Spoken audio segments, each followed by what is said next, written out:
Hi అండి, welcome to moms and నియా vibes. ఈ వీడియోలో మనం ఈజీగా ప్రిపేర్ చేసుకునే లంచ్ బాక్స్ రెసిపీ ఎగ్ రైస్ని తయారు చేసుకుందాం. స్టవ్ పైన ప్యాన్ పెట్టుకుని అందులో ఒక 2 స్పూన్ల ఆయిల్ యాడ్ చేసుకోండి. ఒక అర స్పూన్ జీరా యాడ్ చేసుకోండి. అలాగే ఒక 5 పచ్చిమిర్చిని యాడ్ చేసుకొని ఒక 2 మీడియం సైజ్ ఉల్లిపాయలు సన్నగా కట్ చేసుకొని వేసుకోండి.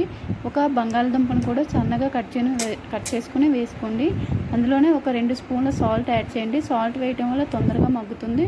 ప్లేట్ పెట్టుకొని ఒక 5 నిమిషాలు మగ్గనివ్వండి. ఉల్లిపాయలు మగ్గిన తర్వాత ఒక స్పూన్ అల్లం వెల్లుల్లి పేస్ట్ వేసుకొని పచ్చివాసన పోయేంత వరకు కలుపుకోండి.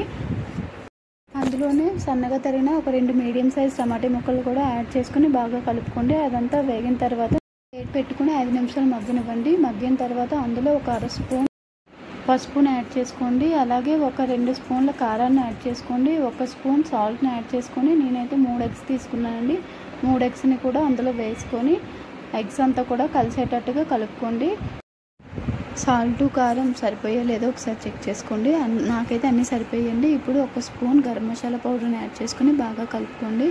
అలాగే అందులోనే ముందుగా ఉడికించిన 2 గ్లాసుల రైస్ని యాడ్ చేసుకోండి. రైస్ యాడ్ చేసుకొని బాగా కలుపుకోండి. బాగా కలిపాక అందులోనే కొంచెం మనం దాన్ని ఒక 5 నిమిషాలు మూత పెట్టి అలానే ఉంచండి. సిమ్లో పెట్టుకోండి.